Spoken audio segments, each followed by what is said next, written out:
que sabe que han de creer, les espera con paciencia. Miren la diferencia. A los vasos de ira que no han de creer, los soporta con paciencia. ¿Ven? Pero a los vasos de ira que han de creer, les espera con paciencia. Por eso entendemos ese versículo de 2 de Pedro 3:9, de que Dios no puede esperar a que todos se arrepientan. Eso es ilógico, porque entonces nunca se establecería el reino por completo, porque siempre había que esperar en alguien más. Y si todos van a proceder al arrepentimiento, entonces, ¿para qué infierno y para qué juicio final? No tiene sentido. Pues aquí se está refiriendo al creyente. Por eso Romanos 9, del 20 al 24, dice: Dios de la misma masa, ese alfarero de la misma masa, quiere decir, todos estamos hechos de la misma esencia, a todos Dios nos ha puesto fe. Sin embargo, unos creen, otros no creen, o creen pero en otras cosas. ¿Cómo han de creer algunos vasos de ira? Y cuando yo me refiero a vasos de ira es, recuerde, siempre a nuestro estado antes de Cristo, lo que éramos antes de venir al Señor, porque esos vasos, la misma masa, unos son de honra, otros son de deshonra. Cuando venimos a ser vasos de honra, por la obra del Espíritu Santo regeneradora en nuestro ser. Por eso, 1 de Corintios capítulo 6, versículo 11,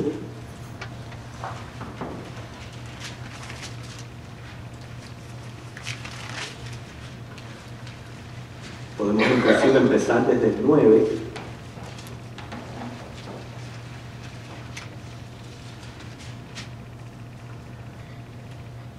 ¿No sabéis que los injustos no heredarán el reino de Dios?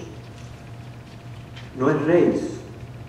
Dice, ni los fornicarios, ni los idólatras, ni los adúlteros, ni los afeminados, ni los que se echan con varones, ni los ladrones, ni los avaros, ni los borrachos, ni los maldicientes, ni los estafadores heredarán el reino de Dios.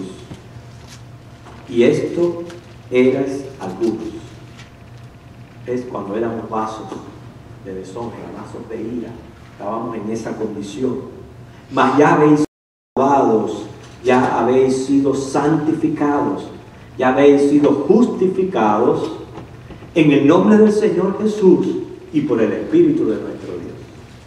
Sí, es ciertísimamente una obra que hace el Espíritu Santo en la vida del creyente. Lo que, hermano, para mí es totalmente irracional, y ahora aquí voy a añadir otra palabra más, aberrante, es malinterpretar la soberanía de Dios,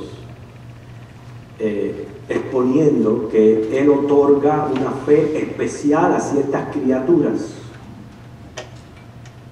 estando todas en la misma condición de pecadoras.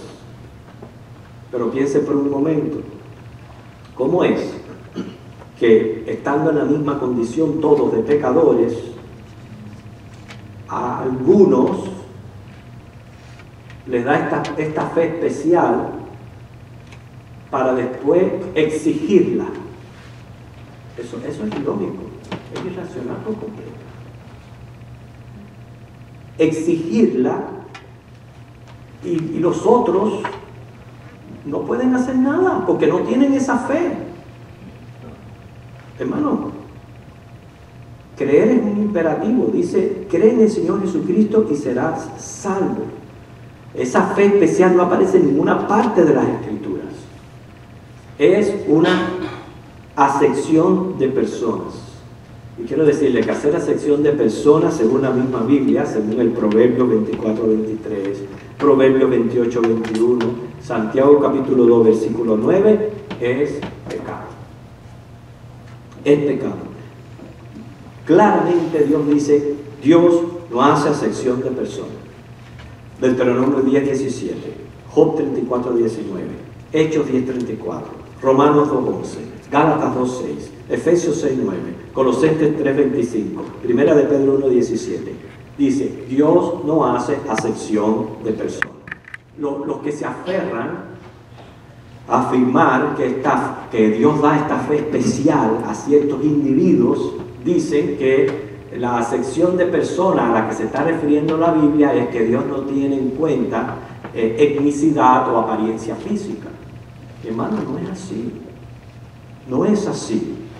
Si todos somos pecadores y Dios de entre los pecadores coge incondicionalmente y les da una fe que no pueden conseguir otros, no tiene otra explicación que acepción de personas. Sin embargo, en Hechos 17:30 dice que Dios, pasando por alto los tiempos de la ignorancia, ahora manda a todos los hombres en todo lugar que se arrepientan. Entonces, la diferencia entre unos y otros sigue siendo el ejercicio de la fe. Repito, esa fe natural que como criaturas creadas a imagen de Dios, Él nos otorgó. Prácticamente la fe es el motor de la vida. Si usted se pone a pensar, todo lo hacemos ejerciendo fe. Pensemos sí o no. Estoy seguro que usted llegó y se sentó en ese asiento rápido. Usted no se detuvo a pensar, ¿estará fuerte el banco? ¿Me resistirán las patas del banco? ¿Me caeré? No. Usted llegó y ¡pum!, se sentó. Eso es un ejercicio de fe. Para que ustedes vean que todo lo que nosotros hacemos en la vida es ejerciendo fe. Entonces, hay quienes ejercen la fe para salvación. Sin embargo, otros no entienden, no creen que Dios existe, lo niegan, creen a su manera. Mire, la idolatría es la evidencia más grande que una criatura muerta en delitos y pecados tiene capacidad de creer. Le está creyendo las mentiras a Satanás, pero sigue siendo fe.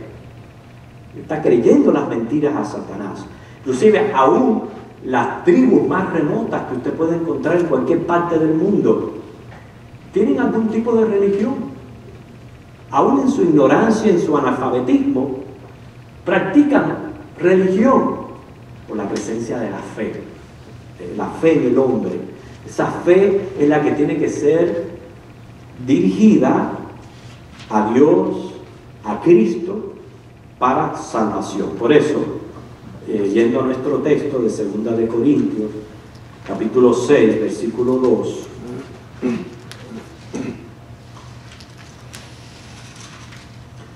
porque dice: en tiempo aceptable te he oído, y en día de salvación te he socorrido.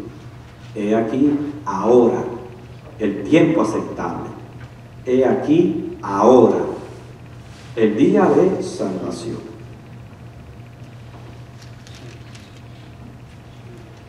En otras veces he usado esta ilustración para tener una idea del camino al cielo. Una vez lo utilicé para los cristianos cuando son maduros y débiles, y las fricciones que a veces ocurren entre ambos.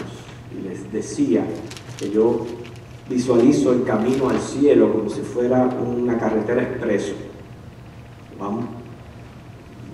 Vamos, y siempre va a haber gente entrando, ¿verdad? Usted viene desde allá por la I-75 y en cada entrada usted va a ver que vienen entrando carros. No todos van a la misma velocidad, unos van más rápido que otros. Quizás hay alguien que se le ponche una goma y se tenga que orillar a un lado, pero la diferencia con el camino al cristiano es que no hay salidas. Ya en el cristianismo, una vez uno está en ese camino, es directo al cielo y ya no sales, porque quien te está manteniendo es el poder de Dios. Pero es así, van entrando personas, y cuando van entrando vienen débiles en la fe y con mucha necesidad de crecer. Y por eso es que a veces cae choque con esos cristianos ya maduros que llevan tiempo en el camino del cristiano y no entienden a los que acaban de entrar. ¿A cuánto nos cuesta trabajo a veces entrar al tráfico? No nos permiten las personas que entremos, no nos dan oportunidad. Bueno, así mismo es el cristianismo. ¿Por qué? Porque todos tenemos un día un día en que definitivamente entramos. Y a la vez que entremos, podemos ir unos más a prisa que otros. Como dije, de vez en cuando se nos punche una goma y nos debilitamos un poquito, pero la arreglamos y volvemos de nuevo a andar. Aquí está presentando Pablo, que dice que hay un tiempo aceptable, un día de salvación. Y me enseña, número 1, que se es salvo una sola vez y para siempre. Ahí no dice de varios días, un solo día, una vez y para siempre. Y 2, Dios omnisciente sabe de ese preciso día, por eso nos espera pacientemente. Nos espera, porque Él sabe el día en que vamos a entrar. Acuérdense, el proceso de la salvación envuelve, como dijimos anteriormente, número 1, predicación, que esa es la obra de gracia. Efesios 1:13 dice, habiendo oído la palabra de verdad, el evangelio de vuestra salvación.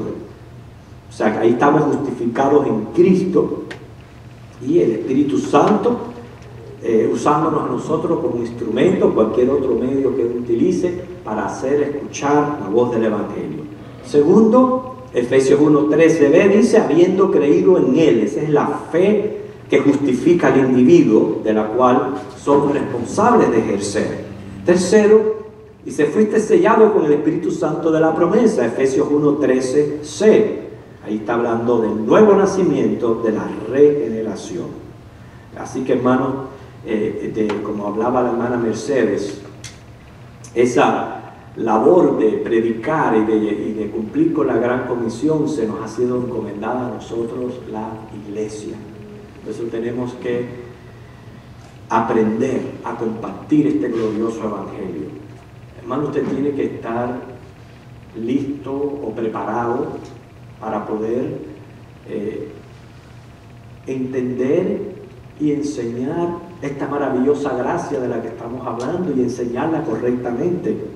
¿Por qué? Porque Dios nos quiso usar a nosotros. ¿Por qué Dios nos usa a nosotros y no usó a ángeles? Por ejemplo, a ángeles. Dios quiere fe.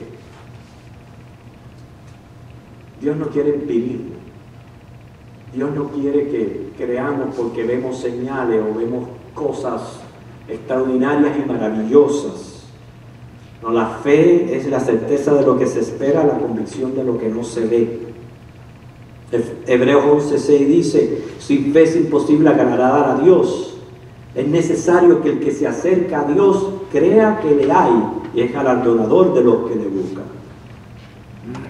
¿No fuera más fácil para Dios si Él quisiera que todos los hombres se rindieran a Él, pues hacerle así al cielo como si fuera un pergamino, abrirlo, que de hecho va a pasar, y que se vea desde la tierra el trono de Dios y los ángeles?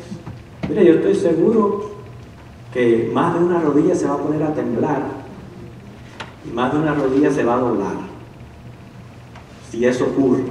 Pero eso no es lo que Dios quiere. Dios no quiere criaturas que lo sigan por sujeción o por temor. Dios quiere criaturas creyentes que lo amen. Por eso viene a ser un mandamiento amar a Dios, que lo amen. Y por eso es que la convicción es la fe, y precisamente es en la convicción de lo que no se ve. Dios tampoco quiere criaturas que lo busquen por interés. Por eso es que dentro del camino del cristiano vamos a tener tribulaciones y aflicciones, porque si todas las personas que vinieran a Cristo inmediatamente quedaran inmunes de cualquier tipo de enfermedad, de dolor, de sufrimiento, de padecimiento, créame, en la situación económica donde estamos, las iglesias estuvieran así. ¿Pero por qué? Por interés, no por amor. Pero fíjense cómo Dios se glorifica en una criatura que, a pesar de que está enferma, que a pesar que está padeciendo, su fe es incondicional y su amor hacia Dios es incondicional. Eso es lo que a Dios le agrada y es lo que Dios busca en los creyentes. En Mateo 13, los versículos 18 al 23, busquemos este pasaje. Mateo 13, del 18 al 23. Del 3 al 8, Jesús expresa la parábola del sembrador, pero aquí la explica. Quizás más que 18 al 23. Fíjense, aquí se presenta un sembrador, ¿verdad?, tirando la semilla. La semilla, sabemos todos que es el Evangelio. La semilla la tira, es la gracia de Dios, la tira. Sin embargo, esa semilla cae en diferentes terrenos, unos más áridos que otros, y hay el terreno que es fértil. Y dependiendo del terreno donde cae la semilla, germina la planta. Bueno, él lo compara a los corazones de los hombres. Dice el versículo 18: oíd pues vosotros la parábola del sembrador. Cuando alguno oye la palabra del reino y no la entiende, viene el malo y arrebata lo que fue sembrado en su corazón. Este es el que fue sembrado junto al camino. Y el que fue sembrado en pedregales, este es el que oye la palabra, al momento la recibe con gozo, pero no tiene raíz en sí, sino que es de corta duración, pues al venir la aflicción o la persecución por causa de la palabra, luego tropieza. El que fue sembrado entre espinos, este es el que oye la palabra, pero el afán de este siglo y el engaño de las riquezas ahogan la palabra y se hacen infructuosas. Mas el que fue sembrado en buena tierra, este es el que, lo primero que hace, ¿qué es? Oír. Oye. Y entiende. En el entendimiento está involucrada la fe. Entiende, quiere decir, cree y da fruto. Esa es la obra que es resultado de la fe, porque el arrepentimiento es una obra de la fe y también los frutos del Espíritu, y produce a 100, a 60 y a 30 por uno. Así que, hermanos, es ciertísima la obra que el Espíritu Santo realiza en nosotros los hombres.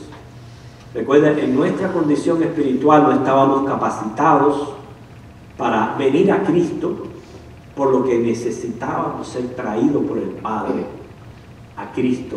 Pero al ser traído, hay que responder a ese llamado con fe.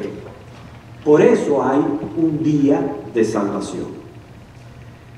Y el responder con esa fe, hermano, eso no quita que deje de ser por gracia.